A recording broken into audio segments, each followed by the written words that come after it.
Hello, everybody. Welcome to episode number 13 of the Hybrid Athlete Podcast. Today is going to be a good one. I got one set up where we talk about quite a few things. Um, First off, I'm going to say my website is pretty much done, finalized. So a lot of the programming that I talk about here in this video is going to be accessible from the products and services page of my website, hybridlivingathletics.com. So check that out.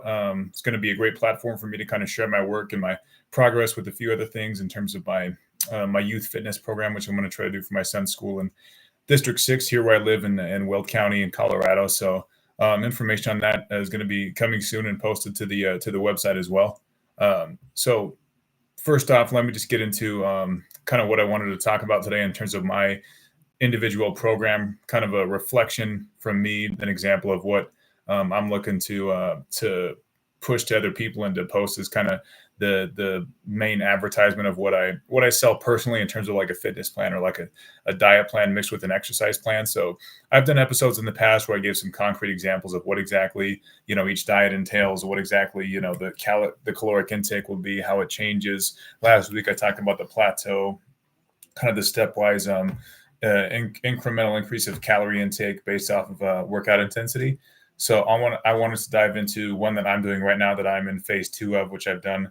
I've gone into basically I'm almost 2 months into since my Ironman race. I'm pretty much 2 months into like a bulk type of phase. Apart from when I did my triathlon, my miniature triathlon race where it was like a row bike run, but that doesn't take too much, heavy training. It's just kind of one of those things where as long as you stay fit, you can do it. So I did pretty well on that. But at this point in time, I have no intentions of running more than 10 miles ever until next February. So my philosophy is get as strong, as big as I can, stay lean, but still bulk and get strong. So one of the programs that I promote on my website, again, there's a link that I'm going to be sharing by September 1st. It's going to have just a nice snapshot and a nice UI interactable demonstration of what my program is for bodybuilding. So my bodybuilding programs are split into either like a heavy bulk, like just a strength based, almost like powerlifting, like low rep bodybuilding one, and then more of like a hypertrophy. You're looking for pretty much like rep range between like 10 to 15 reps for a lot of sets and exercises, especially on the smaller muscle groups. But what I'm going to go through is kind of like what I've discovered works best for me and what I'm using on a week-to-week basis. And what I'm discovering is getting me pretty good results for given where I was like a month ago or even 6 weeks ago. And given the fact that I've been training hard for like 4 to 5 years. So I'm not like a seasoned, long-term weightlifter. But I mean, I lifted when I was younger in sports and stuff, but not consistently. I got into lifting as a teenager, but I got really skinny like in my 20s, and I think I talked about that. And there's a picture of me on my website where I'm literally like 148, 150 pounds, and I'm 6'1", 6'1.5", which is kind of ridiculous. Which is the whole reason why I got sick and why I became anemic for a while. But that's near here nor there. What I want to talk about is the program that I'm doing right now. So it's a 6-day-a-week program. And I got my whiteboard here, so I'm going to bring this up and show you guys exactly what each day is, and kind of go through each individual day and kind of align it with my diet. I've done this once before, but I think it's good to kind of do this as another iteration for me and for all of you who watch these in full length. I think it's going to bring a lot of value, and this obviously is free. So if this sparks your interest and you want to, pay the monthly fee, no contract. If you want to get involved with me personally and start up one of these programs, I mean, they're definitely going to pay dividends. And I got a few people who I work closely with who are going to kind of provide some testimonies for me to help me out. But believe me, I wouldn't be so convinced, and I wouldn't speak with such conviction about this type of training if I didn't believe that it worked for me and I didn't see it work for me individually.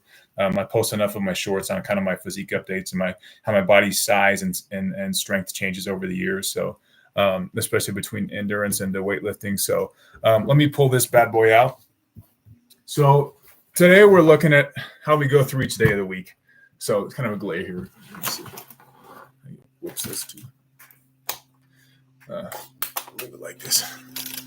Okay, so basically what you're looking at is Monday, where I start with chest and arms. So I want to start out the week with high intensity and do as much, basically work out the entire body in the first 3 days. So I go Monday through Wednesday, and you'll see here I do a chest workout with arms, and then I do Tuesday, I do a back workout with triceps. So I lift my arms. I mean, I do like, isolated movements, like just curls or something or extensions, pretty much like every day I work out at least 4 to 5 days. Even on a leg day, I might finish just with some curls or something just to kind of um, get hypertrophy and do as much as I can, and just tear down those muscles. So I've discovered that arms for me recover quick. I wouldn't do a leg workout every day because leg is a big muscle group, or back, for example. But when it comes to arms and just building bigger arms overall, I mean, plenty of top level professionals and people who are in the industry, as they say. I mean, they say you can do arms every day. Who doesn't want bigger arms? I mean, it's a vanity lift. It just makes you look bigger. It makes you feel better. It makes you look better with clothes on and all that. So how can you go wrong doing more arms? Anyways, so chest is like the first Monday workout where it's high intensity. I do basically like 5 to 10 reps pretty much. So like I'll go now. I'm worked out. I worked up finally back to like 2 plates of 225.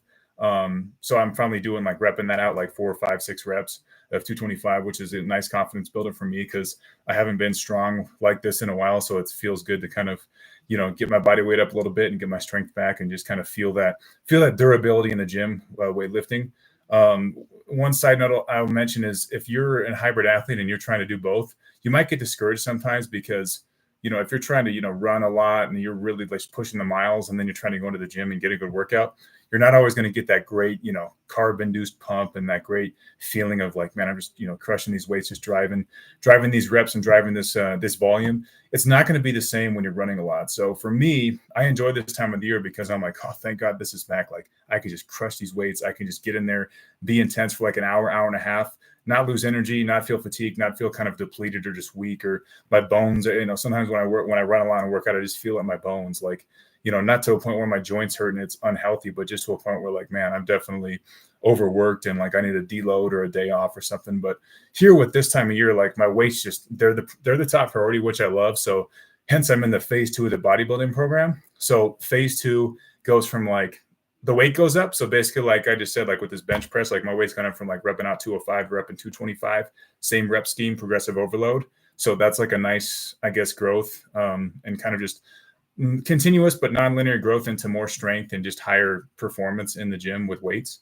So that's first day chest. And I have everything listed on the program. You can check out my website, but it's basically like 15 to 20 reps of just chest. And if you're going to work out chest, I work out chest 2 days a week. So you'll see over here on Saturday, I have a filler day. So a lot of times that'll be like incline chest. So my second day of the week of working on chest is going to be here. Well, I'll do like dumbbell inclines or like cable. I like cable machine flies because they really open up my chest and get that stretch. And then I just on the concentric movement, I really just squeeze with the cables, which definitely gives me like a nice pump. And you kind of build that shelf. Us guys, we want to, sideways kind of, you want that side profile kind of dominating look. If you're a weightlifter, if you're a guy that wants to look bigger, you really want to build that upper shelf in your chest. So cable flies, I call them like the Wolverine movement, where you basically just, you're coming up like this and it almost looks like you're Wolverine with the claws. You set that setting on the cable a little bit lower. So you come up with the machine, you come up with the cable, as opposed to setting it high and kind of going straight across or down. So that's like a nice side note on how you could do it on the best method and best practice. So moving on to Tuesday, I have my back workout. So that's back number 1. And another thing I do, another muscle group that I work out twice a week is back. So I do chest and back twice a week. And then I do legs pretty much once a week because you'll see why I want to get into Wednesday, but I need almost a full week to recover if I'm going to have a good workout, a full intensity workout the following week. So this is back variation 1, which is like these 3 exercises. So I split back 2 into 3 exercises and back variation 1 into 3 primary exercises, 5 sets each. So that's 15 total sets just for back. So back variation 1 is going to be lat bar pull downs on the machine. It's going to be seated cable rows. So just with the hex bar. So seated cable rows and then pull-ups. So pull-ups kind of vary, but I like to do 5 sets, as many as possible. A lot of times if I open with some cardio, just on like a quick warm-up cardio machine, like 15-minute bike or like a 10, 20-minute run, I'll get into a pull-up session where I do 5 sets, as many as I can. So like you go to like form failure, they'll go to failure, but form failure is basically defined as you can't do another rep without like cheating, or, if you're on a pull-up bar, you just kind of swing and pull yourself up and jerk up.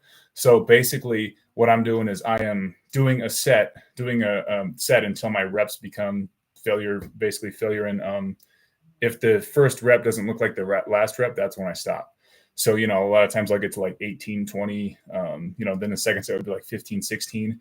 It kind of just escalates down, just kind of a reverse pyramid on that in 5 sets. So that's like a nice way to really like activate the lats, get the muscles warmed up. From there, I go into exercise 2, which is a lat bar pull down. So lat machine pull down, I believe, is great as long as you don't, same thing, like just don't jerk the weight back. And if you're basically just like moving the machine and swaying back, you want the arch of your back to facilitate the movement, but you want to hold this parallel to the weights. So you want to keep like a perpendicular basically relationship like this. So this is the cable bar moving back and forth, and this is your back. So like if I'm like this, I'm not doing a lat pull down like this. I'm kind of leaning back a little bit, but I'm going to keep that angle and keep that basically that perpendicular relationship for the entire workout. And that's going to help you in terms of form, basically just creating like a replicable form that you do every time. And that's going to help with consistency and growth. So back day is those 3 exercises: pull-ups, lat bar pull down, and then seated horizontal cable rows. And then tricep workouts, like I kind of get a little bit instinctive. It's basically just like a non-linear kind of flexible plan where I might just do like skull crushers, like with a hex bar. I might go into rope extensions. I love those. You really work on your lateral head, the tricep head. When you have that rope extension, you go all the way down. I mean, I can't even count how many times I've seen, people like Jay Cutler and Ronnie Coleman or Kai Green or anyone who's like a social media kind of juggernaut, just kind of go all in on triceps and just talk about how the weight doesn't matter. Just full extension, squeeze at the end, squeeze at the top or the bottom. That's just so important for just getting like your arms to grow. And I believe my arms grow pretty quick at this stage, kind of in my, I wouldn't call it a career, but in my fitness life, I get my arms to grow pretty damn quick. So I'm happy with that. Wednesday. So Wednesday's legs. And Wednesday I just do 1 day of full legs. And I might mix in a couple of machine work exercises on Saturday for legs, which is kind of why Saturday is like the flexible, just the filler workout, where I do like an underlying approach, which basically just means I go by feel. So I've discovered that works best for me is to start with deadlifts, and I really like pre-exhaust the quads that way. So when I'm pulling, I usually pull like 315 to 365 for like sets of 5, 6 reps. So as soon as I get into like a place where I'm on my 6th set, I do like a drop set. So I'll do 6 sets of deadlifts where that 6th set is like drop set 225, just pull out like just a quick 20 reps or something, and then kind of use that blood flow and use that pre-exhaust, kind of that hypertrophy, to go right into squats. And squats is really where I just build like fatigue in the workout, and I really just destroy the muscle. From my experience, based on your stance in a squat, you can work both hamstrings and quads. So I kind of go for a somewhat narrower stance on squats just because I'm confident that I'm still working the quads, and that's where I feel it the most. If you're not feeling the rep, if you're not feeling the exercise, there's something you got to do to change. Like some people have said that using the hip sled really gets them, the laid back hip sled where you're just pushing the machine up from your back. That can stabilize your posterior. That could help you with form, with joint pain, etc. But as long as you can get out of that hole in a squat and you can go parallel or even below, and then you don't have joint pain, I mean, that's a nice, intense way really to build your legs from my experience. I'm starting to get that feeling where I get a nice pump, and, I'm eating a lot more, and like I'm not running as much, and like I really get like that, your legs feel like a balloon feeling. I love getting that feeling because the workout's working. So I'm kind of at a place with that with my leg workouts, and I just like dedicating the mental aspect to it is where you're kind of intimidated, or you're almost like anxious or fearful on leg day. That's another thing that so many pros talk about is like, it's leg day, it's like the most intense day of the week. I mean, you kill yourself on leg day. So having that 1 day a week where you're just like, all right, let's be a warrior, let's go. I think that's good for anyone who's getting into fitness and anyone who wants to develop like a stronger mindset in the way that they approach their fitness. I think it's important and it's essential. Wednesday legs, those are the 2 primary exercises. Then I go into like some basically leg extensions, leg curls. So just seated or lying down machine. Do 5 sets of each. So you're looking at 21 sets before you get into like the final 2 exercises. So we're at 1, 2, 3, 4. So 4 exercises, right? So deadlifts, squat, leg extensions, and then leg curls on the machine. So that's 4 exercises. I finish with walking lunges with dumbbells, and then calf raises. So my calves have always been a weak point genetically. Like, we don't really have very good calves in my family. So I kind of focus on that. That's another thing I might do the second time on Saturday is just calf raises. So again, on that one, whatever hurts the most, do that. Whatever burns the most. If it's seated, if it's standing, if it's that machine that you go grab by the shoulders, if it's a seated machine that basically just the apparatus, the fulcrums at the knee, do that. Whatever really makes you basically just jump up in pain, and then just you're going to grow that way, and then just do at least like 3 to 4 sets with that. So that's definitely an important thing you want to focus on, is finishing the leg workout with the smaller parts of the leg. Like, the hamstring is smaller than the quadricep. Burn out on the hamstring curls. 5, 6 sets, whatever intensity, whatever weight works for you, where you can barely get like 8 to 10 reps on the last set. Slow repetitions, like slow on the up, lower it down, slow on the down. Take 2 to 3 seconds of tempo. I mean, that will really get you to grow on your hamstrings. It kind of gets you that nice swoop if you're trying to build your legs. So moving on to Thursday. So Thursday, I like this day. For me, it's shoulders and HIIT. So HIIT, high intensity interval training. I use usually boxing on that day, where I'll hit the bag for like 5 rounds of 3 minutes to 2.5 minutes to 2 minutes. I do either like a pyramid down on time, or just like a flat high intensity, maybe just like power to technique and back and forth. So I actually put a short of me boxing on my channel. And I think boxing is a great way to build like symmetry in your body and work your foot, get your footwork.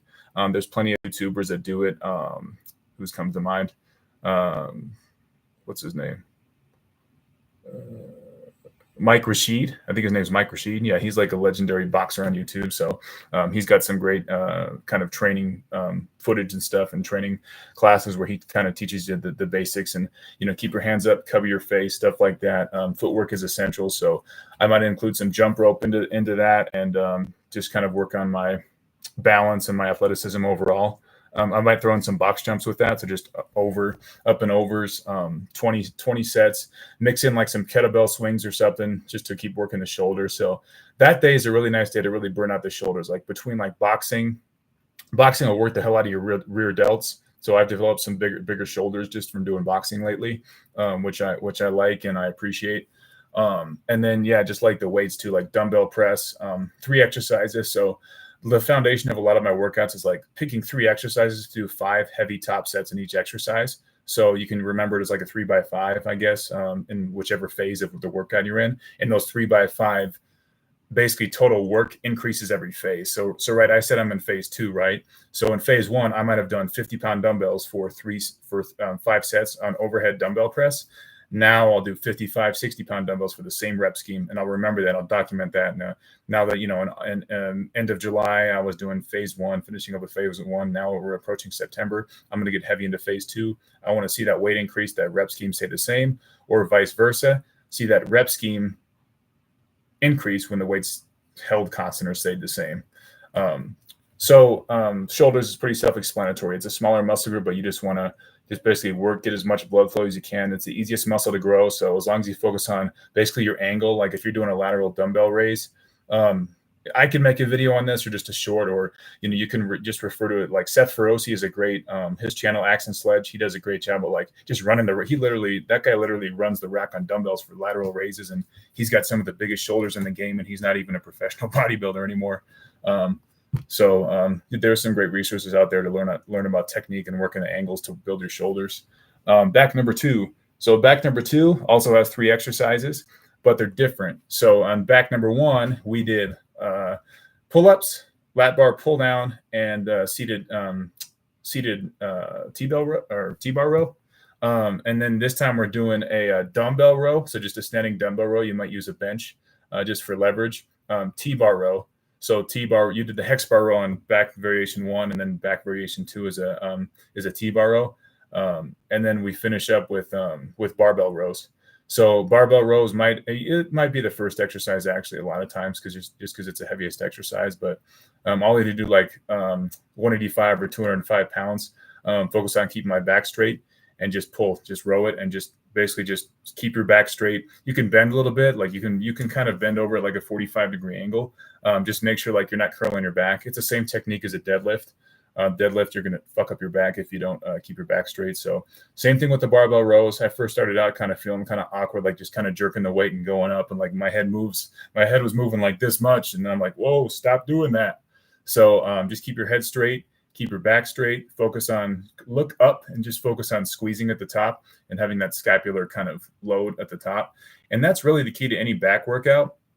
I'm probably going to do like an entire kind of talk or session, short form video on back overall, because that was the hardest muscle group for me to grow when I was first starting out as an amateur and a beginner. And now that I'm kind of getting into more of the advanced, eventually, hopefully the elite range of exercise and of bodybuilding and weightlifting. I can speak a lot about that. Like the back is all about just feeling it as much as you feel like a chest or a leg or a shoulder workout. It's hard to get a pump. It's hard to feel that muscle work and that hypertrophy kick in.